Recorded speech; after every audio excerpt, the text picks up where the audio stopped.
3, hit it!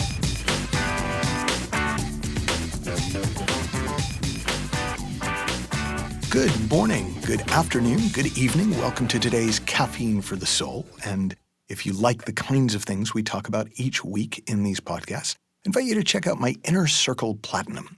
And that's sort of my home on the web for people who just want to dive deep and see what's possible for themselves with the inside-out understanding that I share in these podcasts this week, each week. And you can find out more at michaelneill.org/inner circle. So this is an interesting one because this is something that's highly personal, that has only just started occurring to me and talking with people about it, that is relevant to a lot of people. And it started for me on the golf course. And for those of you who don't know, I don't talk about it endlessly, but I do talk about it enough. I love golf. I've been playing golf for 23 years now. I'm still very average at golf, but very few people seem to enjoy it as much as I do at the level that I play it. And in my mind, the goal of golf, the game of golf, is about shooting the lowest score. And I think most people who play golf would agree with that. Well, so about, 6 months back, I was playing with a friend, and he suggested, hey, let's just play with one club. And we picked an 8-iron. And so we played a couple holes with an 8-iron. And I parred 2 and bogeyed 1. So I played better, like a couple shots better, playing with one club than I normally do playing with 14 clubs. And I realized at the end of that round that I had the goal of the game wrong. Because if the goal of the game really was to just shoot the lowest score, I had just found a way to dramatically lower my score. But it wasn't the game I wanted to be good at. And I realized that for me, the game of golf is about having as much fun as possible trying to shoot a lower score, not about actually shooting the lower score. And so even though I now know, I guess if I'm ever playing for money, I can just throw all my clubs away and keep my 8-iron. I actually really enjoy going out and seeing what I can do with the clubs that I don't hit as consistently or well. Now, if this was just about golf, I wouldn't be taking your time with it, though if you play golf, it's an interesting thing to notice. Because I then realized that the same thing was true in my business. Without ever consciously thinking about it, I had at some point decided that the point of business was to make as much money as possible, doing as little as possible. Now, there was nothing scammy in there. It was just like, well, that just made sense. That's just efficient. Like, how much money can we make in our business doing as little as we need to do to make that money?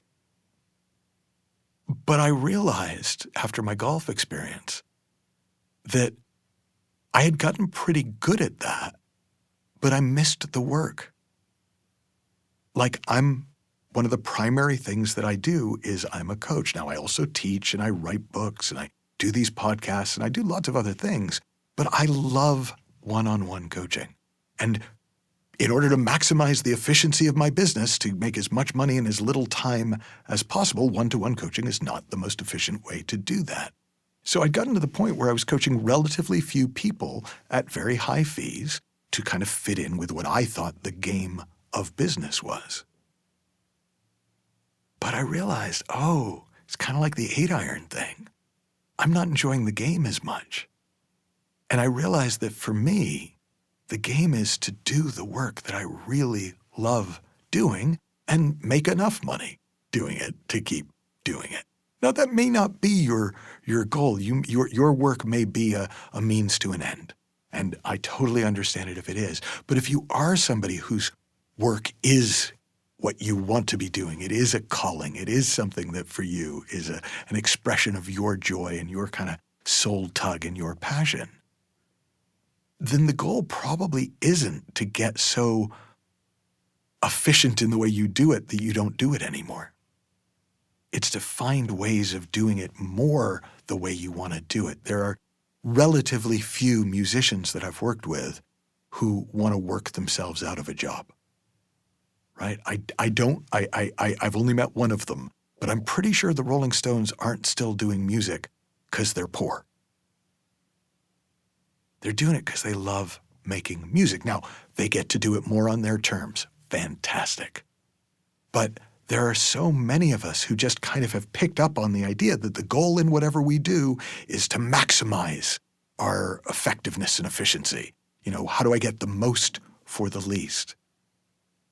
And what I just want to invite you to consider, but here's what I did in my business, is I actually cut my prices almost in half, changed the format of what I did so it wouldn't take up too much of my time. But this year, for the first time in a long time, I'm coaching people every week, if not every day. I am absolutely loving it. And if you want to check it out, go to michaelneill.org/workingwithmichael. And you'll see we've got a range of ways to work with me that are surprisingly affordable because I realized I just want to do the work. I'm fine. I'll be okay. But for you, you can look at it in terms of if you do sort of have a hobby, like is your goal to maximize the efficiency with which you do your hobby, or is it to just get to do your hobby more and enjoy it more? If your work is an expression, not just a way to bring in money while you do what you really want to do, what are your actual goals at work? What do you want for you when it comes to your work or your business? Like, what do you want from your relationships? Do you want, for a lot of people, they go, less hassle. Like, I remember coaching, this is back in the day, but I was coaching a fairly well-known rock musician who he was, famously single till quite late. And he decided, he was in his 50s, and he was like, okay, it's time. And so we were talking, and he was like, right, I'm ready. And I said, okay, so, tell me about your ideal, imagine it's a year from now, and you found the perfect woman, and it's going great. Tell me about it. And he said, well, we still have sex sometimes. It was like, that was the scope of his vision. And I was like, I think I know why this hasn't happened yet. Now, he figured it out, but it's funny, we don't realize how much we've pre-decided how something's gonna go or what it's gonna be like, instead of really opening up to what we would really love and what's possible. And it may or may not look like how anybody else thinks about it or like how anybody else does it. So that's your invitation, your challenge this week, is to take a look at any area of your life or every area of your life. And if you got to decide what the goal was, what would the actual goal be? What do you actually want more of, less of? How would you actually love it to be? And just the very act of describing that for yourself, clarifying that for yourself, makes it infinitely more likely, because you will start to notice opportunities and possibilities for what you actually want that were invisible to you when you thought what you wanted was something very different. Have fun, learn heaps, happy exploring, and I'll talk with you soon.